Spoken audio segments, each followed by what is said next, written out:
Doctor Nasruddin साहब जो principal in government madrasa board West Bengal से तशरीफ़ लाए हैं, मैं उनसे दरख्वास्त करता हूं कि वो आएँ और नेशनल एजुकेशन पॉलिसी और हमारे मदारिस इस पर क्या उसके असरात होंगे, इस पर रोशनी डालें।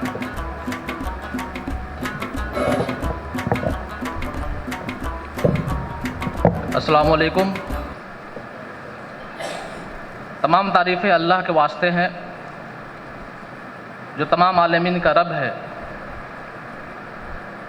रहमान और रहीम है, आखिरत के दिन का मालिक है। दुरूद व सलाम सरवर कायनात सल्लल्लाहु अलैहि वसल्लम पे, आपके आल व अयाल पे और असहाब पे। ख़वातीन व हज़रात, जब किसी कौम के सामने चैलेंजेज आते हैं तो तीन तरह की कौमें उन चैलेंजेस के तई तीन तरह से रद्द अमल पेश करती हैं। बहादुर कौमें वो होती हैं जो चैलेंजेस को अपॉर्चुनिटीज़ में तब्दील करती हैं, उनका मुकाबला करती हैं, नई राह नए हल ढूंढती हैं। दूसरी कौमें वो होती हैं जो सिर्फ तकदीर पर यकीन करती हैं और सोचती हैं कि जो भी इसका रिजल्ट होगा हम मान लेंगे। और तीसरी कौमें वो होती हैं जो बुज़दिल होती हैं, मसाइब के सामने घुटने टेक देती हैं, हार मान लेती हैं। अगर मुझसे पूछा जाए कि तुम बहादुर हो या बुज़दिल हो, तो मैं तो कहूँगा कि मैं बहादुर हूँ, और आप भी यही कहेंगे। हमारे सामने बहुत सारे चैलेंजेज हैं। नेशनल एजुकेशन पॉलिसी में भी कुछ चैलेंजेज हैं जिनका तज़किरा मैं करूँगा आपके सामने।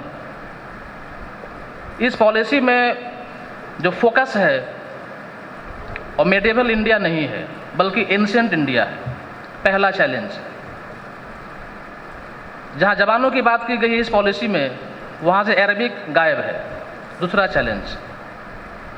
ये पॉलिसी माइनॉरिटीज़ की बात करता है, अक़लियतों की बात करता है, लेकिन मदरसों की बात नहीं करता, ये तीसरा चैलेंज।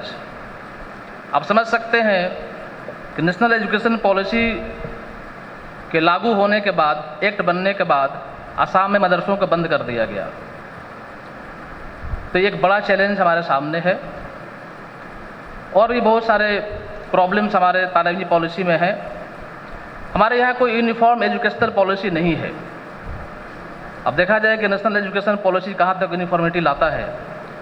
CBSE बोर्ड के जो स्कूल्स हैं वहाँ इंट्री लेवल 5 साल से शुरू होता है, क्लास 1 में 5 साल में दाखिला होता है, और बहुत सारे रियासतों में क्लास 1 में दाखिले की उम्र 6 साल है।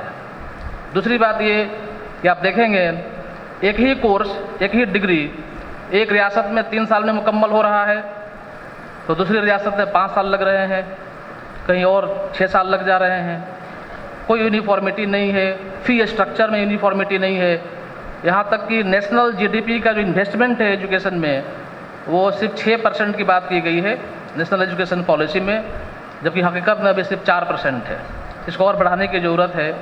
अगर ये बढ़ाया नहीं जाएगा तो कोई नेशनल डेवलपमेंट नहीं आएगा।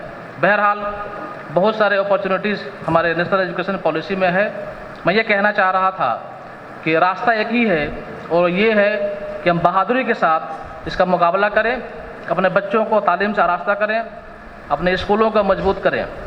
एक वक्त था कि पढ़ने का मौका सबको नहीं मिलता था। अब जब तारीख में जाएंगे पीछे, तो यूरोप जैसे एडवांस कॉन्टिनेंट में हयात नौ से पहले सबको पढ़ने का मौका नहीं था। हमारे यहाँ भी जब वर्ण व्यवस्था कायम थी तो सबको पढ़ने का मौका नहीं मिलता था। मुल्क आज़ाद हुआ, आज़ाद मुल्क के दस्तूर ने हमें इक्वलिटी का दर्जा दिया, हमें जस्टिस दिया, हमें लिबर्टी दिया, और हमें सबको पढ़ने का मौका दिया। दूसरी बात, इस मौके का फ़ायदा हमें उठाना चाहिए। राइट टू एजुकेशन एक्ट जो 2009 में लागू हुआ और 2012 में इसको सर्कुलेशन में लाया गया, इस एक्ट ने हमें राइट टू एजुकेशन को राइट टू लाइफ के बराबर का दर्जा दिया। हमें पढ़ने का हक उतना ही है जितना हमें जीने का हक है। 6 साल से लेकर के 14 साल की उम्र तक के बच्चे फ्री और कंपल्सरी एजुकेशन पाएंगे। आर्टिकल 29, आर्टिकल 30, आर्टिकल 31 हमें कुछ माइनॉरिटीज राइट्स देता है, हमें हक देता है। इस हक के तहत हम अपने स्कूल्स, अपने मदरसे कायम कर सकते हैं, उनको मॉनिटर कर सकते हैं, अपने इस्तिजा वहाँ पे अपॉइंट कर सकते हैं, और गवर्नमेंट हमें फ़ंड देने में कोई किसी तरह का डिस्क्रिमिनेशन नहीं करेगी। ये आर्टिकल 29, 30, 31 के तहत माइनॉरिटीज़ के हकूक़ ये दस्तूर हमें तय करता है, हमें हिफाजत देता है। इतने सारे अपॉर्चुनिटीज़ हमारे पास हैं, हम पढ़ सकते हैं, पढ़ा सकते हैं। कोई स्कूल दाखिला लेने से इनकार नहीं कर सकता है, कोई यूनिवर्सिटी दाखिला लेने से इनकार नहीं कर सकता है, जबकि ये मौका आज से 200 साल पहले, 100 साल पहले नहीं था। इस मौके का फ़ायदा उठाएं। हमें करना ये होगा कि हमारा जो कलेक्टिव कॉन्शसनेस है, एक साइकोलॉजी का टर्म है ये, जिसको हम उर्दू में इज्तिमाई शऊर कहते हैं। हमारे मुआशरे के इज्तिमाई शऊर में तालीम आज भी अव्वल मकाम पे नहीं है।